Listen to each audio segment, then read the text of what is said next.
And it talks about Gardner Johnson growing up Saginaw Bay, and he was like a lot of kids in Michigan back in those days. You know, kids like you. They were just as home on the water as they were on the land. They just grew up that way, you know. They had a farm, and they were farmers, and they had a little orchard and things like that, and they had a nice little farmhouse and a great big barn and a little chicken coop and another little cottage down by the road with a work shed attached to it. But they also, see, the whole property sloped on down to the bay, and at the bay was this pretty little dock. And at the beautiful little dock, there was a Mackinaw boat. It was a wonderful little Mackinaw boat. It had been built by Gardner's grandfather. In fact, all of those beautiful tools that he had, that he built that boat with, were still in that shed alongside that little cottage. And Gardner often thought to himself one day he'd like to build a boat just like that. Well, occasionally his father would rent out that little cottage to travelers, usually people who would stay for the season and work for him, but always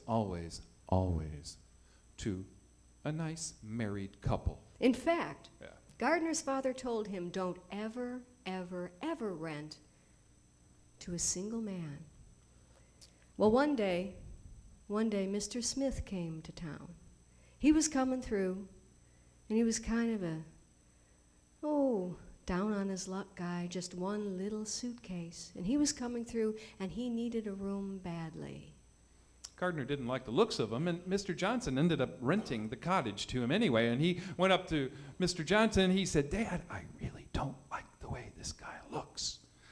Mr. Johnson replied that, "Well, son, I know I'm kind of breaking my own rule here, but times are tough.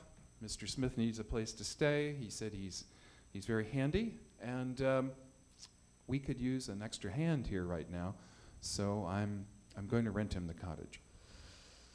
Gardner wasn't too sure about that, but he thought, well, okay, they ought to be charitable. And indeed, Mr.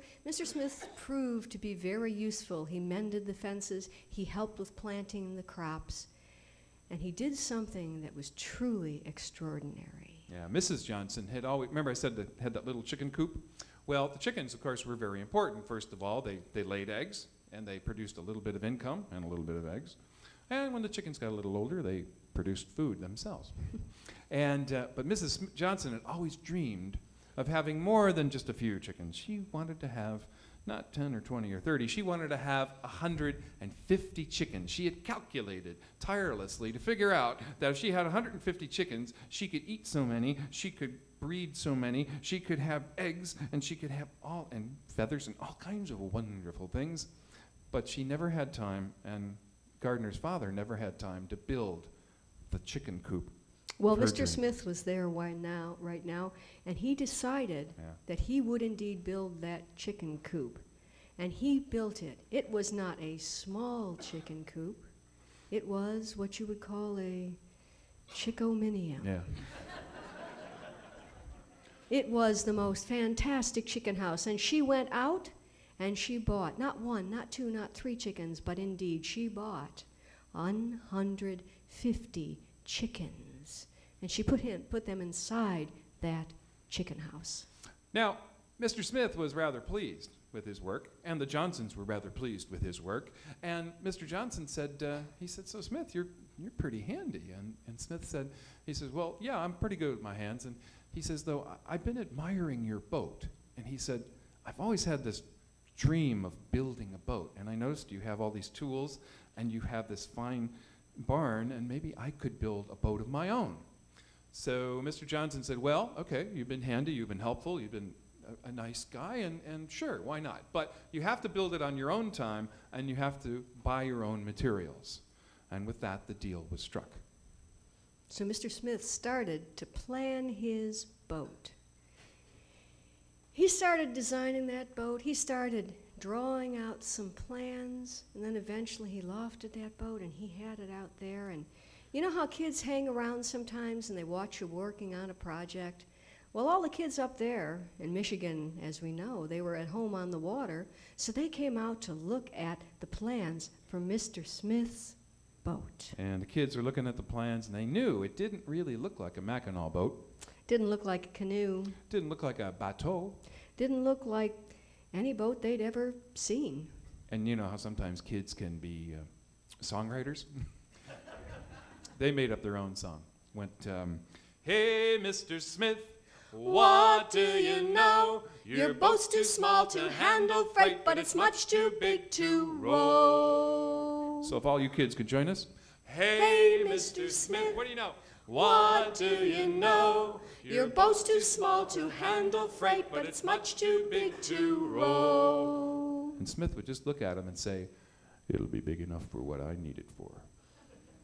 Well, Gardner didn't like the way he said that, but after all, Mr. Smith was being really handy around the farm, and besides, it was coming on Thanksgiving. Now, it was coming on Thanksgiving, and Mrs. Johnson said, I want you to go down, Gardner, and I want you to invite Mr. Smith to our Thanksgiving dinner. And he said, Mom, I really don't like that idea. He's kind of spooky. Be charitable, son. You go down there. He's been so much help around here. And after all, didn't he build me my beautiful chicken house? So Gardner went down and he invited Mr. Smith to dinner. And they went back to the house and they had a fine Thanksgiving dinner. They had roast chicken. They had barbecue chicken. Deviled eggs. They had fried eggs. Chicken soup. They had chicken wings. Barbecue chicken. Roast chicken. Some more barbecue chicken. Stewed chicken. You get the general idea. Right, it's time. It was an absolutely wonderful meal, and they all had a great time, and they all ate their fill. And they waited for Christmas, and Christmas passed, and they waited for the spring to come, and it was coming nigh on to spring. And he started to lay the boat out. He laid the keel. And you know, you laid the keel, that's kind of a special day, you know. He had the keel laid, and he started building the ribs up, and the kids were still watching him do this boat, and they were still kind of unimpressed. And Smith, he could hear them every once in a while when they're kind of just outside the shed, all singing, hey, Mr. Smith, what do you know? Your boat's too small to handle freight, but it's much too big to row. And Smith would just say, it'll be big enough for what I need it for.